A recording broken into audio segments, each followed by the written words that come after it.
Vetë brënda Partisë Demokratike, nga duhet nisë ndryshimi?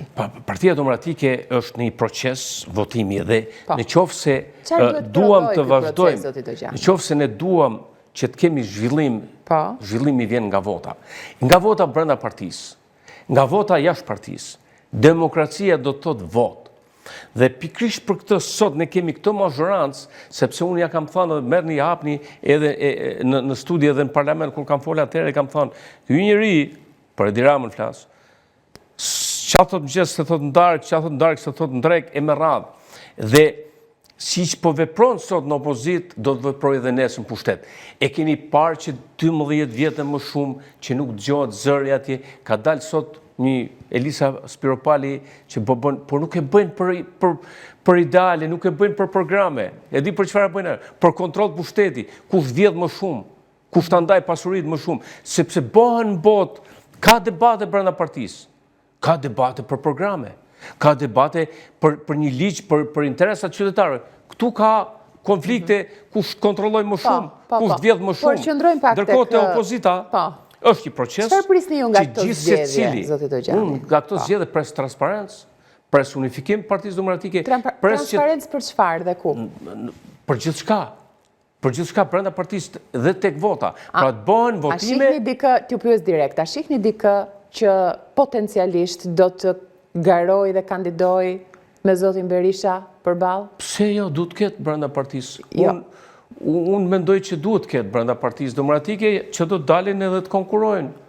A e konkuron njeri në këtë pushtë zotin Berisha? Tjetër është vota ajo që përderisa këta njerëz janë në politikë atje, gjithë secili kur hin politik duhet ketë qëllim bëhet kryetari i partisë dhe kryeministri nesër. Saljani, për shembull, nëse do të lejojë, mund ta kishte shumicën brenda Partisë Demokratike siç ai pretendon? Unë nuk e di, sepse unë nuk mund të qes fallë nëse ka shumicën apo jo. Jo, nga sa e njihni nga brenda Partisë Demokratike, strukturat... Por unë du të them që Saljani, Aslani, me radhë du ta bëjnë luftën brenda. Partia Demokratike nuk ka luksin sot të përqahet më. Partia Demokratike du të ketë luksin që të bashkohet sepse qytetarët shqiptarë, Partia Demokratike ju ka borxh njerëzve, ja ka borxh popullit shqiptar të udhëheq, dhe nëse do të përqahet prap, ky do të rrinë pushtet. Kushdo që do të dalë të konkuroj. Mund të mushet menja mu nesër për të konkuruar, unë nuk do të dalë nga partia tem do të dalë ta konkuroj Sali Berisha, do të them aty, programin do të dalë. Jam i zoti. Do më votoj njerëzit. Ta mund Sali Berisha. Si jam i zoti, unë nuk e kam ndërmend. Pse? Unë kam jam duke...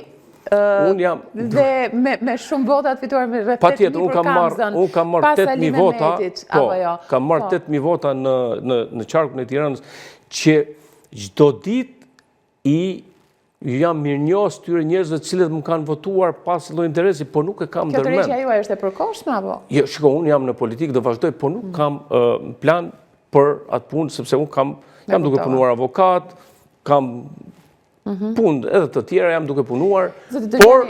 Ma lejoni pyetjen e drejtë për drejta. Duhet Partia Demokratike të vjojë tjetë në ndrejtimin e Sali Berishës në këndvështrimin tuaj? A e sjell përsëri Sali Berisha në pushtet Partinë Demokratike?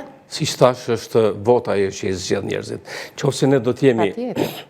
Nëse ne pretendojmë që ne jemi në demokraci, vota është ajo që do të zgjedh. Nëse do të bëhet një votim transparent, një votim që gjithë anëtarët e Partisë Demokratike të votojnë, që t'jenë lirë për të votuar të zgjedhin këtë dunë, atë që do të zgjedhin ata njerëz cilët kanë kontributet në dhaja në Partinë Demokratike.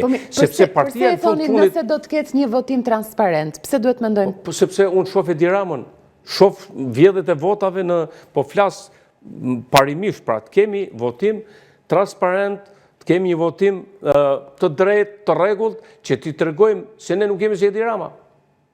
Sepse praktika ka treguar në kohën e Lulbashës, janë mush vota e bëje kutitë e votimit si Edi Rama. Pra, du të them që nga vota fillon gjithçka. Për çfarë jeni ju kritik në Partinë Demokratike? Aktualisht, çfarë ka që nuk shkon? Unë aktualisht në Partinë Demokratike çfarë kam patur, ju a kam thënë dhe ju a them përsëri në për mbledhje, në për takime, po, unë do të kërkoja nga Partia Demokratike që në lidhje me protestat të vinë duke u shpërsuar më shumë. Ç'do thotë kjo? Më shumë molotov? Jo, nuk është molotovi. Po çfarë? Të bëhen më të forta, me pjesëmarrje më të madhe, të krijojë mundësinë që njerëzit të krijohet fryma besimi që të afrohen tek Partia Demokratike, të afroj Partia Demokratike intelektuale. Se nuk po besojnë më shumë njerëzit e Partia Demokratike? Unë nuk them se... Jo, ke pjesëmarrja gjithmonë duke e lidhur me këtë. Ose pse nuk ka më tepër një pjesëmarrje? Duhet kemi gjohë parasysh që njerëzit janë larguar. Nuk është se ka munduar. Po nëse i themi kësaj pjesës që ju lakoni që duhet kishte më shumë. Unë kam dëshirë të jetë gjithë Shqipëria me gjithë të probleme që ka kjo qeveri, unë them du dalë gjithë Shqipëria atje. Unë them që gjithë rinia du dalë atje. Por unë mendoj që protestat kanë pas një pjesëmarrje të kënaqshme, sepse duhet marrësh parasysh edhe situatën ku jemi. Jemi me njëherë pas zgjedhjeve, sepse asnjë vit s'ka kaluar. Dhe as në histori nuk ka ndodhur kurrë që sa kanë marrë zgjedhjet populli dalin në protestë. Fakti që sepse në vitin e fundit dalin njerëzit, sepse mendojnë që po ndryshon qeveria, po të dalësh me njëherë në protestë sapo ka marrë pushtetin do të thotë se zgjedhjet s'kanë qenë lira dhe ka një mlef, një pakënaqësi, një urrëtie të madhe ndaj kësaj qeveri. Sepse mas 12 vitesh... Ndaj ju pyeta, ky mlefja përkthej domosdoshmërisht në votë për Partinë Demokratike dhe mbështetje për... Në qoftë se bën zgjedhjet lira sot, po të garantoj unë që vetë të majtët, vetë Partia Socialiste nuk e do, nuk janë socialistë, Edi Rama nuk është socialist. Është sekt. Socialistat nuk janë këto.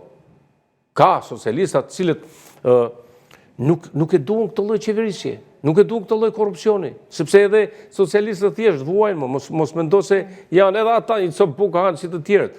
Problemi është që këtu janë mësuar, janë nënshtruar njerëzit nga Afrika dhe ajo që është e tmerrshme është se po mësohen me të keqen. Si do të ishte ky ashpërsimi që ju mendoni i mënyrës së protestave? Më të shpeshta, me gjithë mënyra dhe forma të cilët... Po të shpeshta janë, sepse tek e fundit kur thriten protesta kombëtare, edhe mobilizimi e ka me gjithë forma mënyra të tjera për të ndikuar të qendresës tek opinioni, po qendresa më të gjata, grevorie.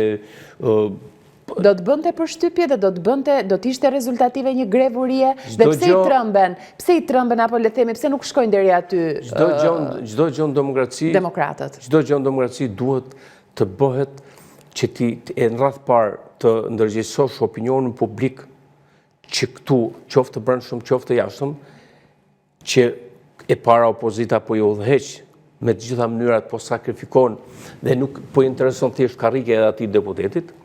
Dhe e dyta, tash jo vetëm ndërgjegjësimi, po është domosdoshmëri për ta rrezuar këtë qeveri.